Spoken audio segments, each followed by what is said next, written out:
Hey everybody, this is a clip from the latest episode of the Randi Rhodes Show. If you want the full episode, you can watch live on Free Speech TV, Dish Channel 9415, DirecTV 348, Sling, Roku, and Apple TV. Mary had a little man. The fault. We believe that all men are created equal. To the magnificent mosaic that is America. From radio beacon to radio beacon. I have a dream today. Change has come to America. Believe me. Knock, knock. Who's there? It's a figment of your imagination. Randi Rhodes Show. Turn up your mind. Procedures outlined in this resolution, we will hold hearings that allow us to further consider the evidence against the president. Yay! At those hearings, in addition to member questioning, we will allow staff counsel to participate for 1 hour per witness, evenly divided between the majority and the minority. This will allow us to develop the record in ways that the 5-minute rule does not always permit. Right. We will also allow the president to respond to the evidence in writing and on the record. No matter how we may disagree with him, President Trump is entitled to respond to the evidence in this way. And we will treat certain sensitive evidence, such as grand jury information, as being received in executive session. Under these procedures, when we have finished these hearings and considered as much evidence as we are able to gather, we will then decide whether to refer articles of impeachment to the House floor. We have a constitutional, historical, and moral obligation to fully investigate these matters and to make that decision. Let us take the next step in that work without delay. I urge my colleagues to adopt this resolution, and I yield back. Yay! And, it's going to be today, tonight, double the pleasure, double the fun, everybody. Oh, it's the Doublemint Twins of impeachment actually being launched in the House of Representatives. By the way, this is exactly the same type of procedure that was followed in the Richard Nixon impeachment circumstance, also the Bill Clinton. So for everybody on all sides of all aisles, there's something in it for all of you to grasp onto and say, hey, that's exactly the same. Yes, impeachment is a very slow, deliberative process. So is waking up. But when the house is on fire, you kind of do it more quickly. Do you know what I mean? And the house is freaking on fire. This is the point. The president is literally, you remember how upset the silent majority was when the Vietnam protesters were burning draft cards? Well, now you have a president of the United States who's literally burning the Constitution. And it's not like he's doing it in secret. It's almost like he's doing it in protest because he hates the Constitution. I mean, you know, they are crafting the articles right now. They are being drawn up. Various members have various articles that they are contributing to the effort. The impeachment rules and procedures were voted on today. They were voted on straight down party lines. All the Republicans, nay. All the Democrats, aye. Everybody, you know, I mean, it is going more slowly than, you know, these fascinating, bizarre rituals that you see in Parliament. You know, those the British Parliament where they wear powdered wigs and they speak, you know, Norman French. You know, and you just sit there and marvel at, like, listen, I don't want to go that way. I don't want to do that. I don't want to be that. I don't want to see Gerald Nadler in a powdered wig. It's bad enough that we have a president who's got some sort of a thing on his head that looks like it's powdered by, you know, remnants of the bottom of a Cheetos bag. Really. I'm not into it, but, I mean, what we have here is a choice between impeaching Trump and not impeaching Trump. And the media is, you know, going to tell you that this isn't the full throttle impeachment process. Yes, it is. It is. It truly is. This is exactly how they proceeded in Nixon. Remember, Nixon was never impeached. He simply was delivered the articles of impeachment that the House had drafted by a bipartisan group of senators, okay? And the House drafted it, and the Senate said, game over. They got you. They got you dead to rights, sir. So that's why Nixon resigned. And, you know, people are predicting that Trump is not going to run for a second term, and maybe this is what they know.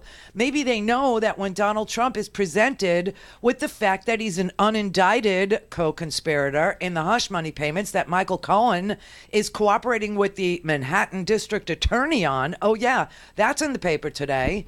Michael Cohen has entered into an agreement with the Manhattan District Attorney for a prosecution against the unindicted co-conspirator, Donald Trump, that they are waiting to, serve Donald Trump with, charge Donald Trump with as soon as he's not president anymore. And I don't know what Cohen got in return. He's got a 3-year sentence he's looking at Otisville, the only kosher minimum security prison I know of. But that's where he is. And he entered into some agreement, and apparently he's already offered proffers, which means that the prosecutors have looked at what Michael Cohen says he can show. And he says that he can show that Donald Trump participated in tax fraud, financial fraud, meaning that he represented to insurance companies that his properties were worth more than they were in order to insure his properties for more than they were worth. And for tax purposes, asserted that his properties were worth less than what they were so that he would pay less taxes on those properties. That's fraud. So this is what Michael Cohen says that he can demonstrate is true, and he has proffered that to the prosecutors in the DA's office in Manhattan.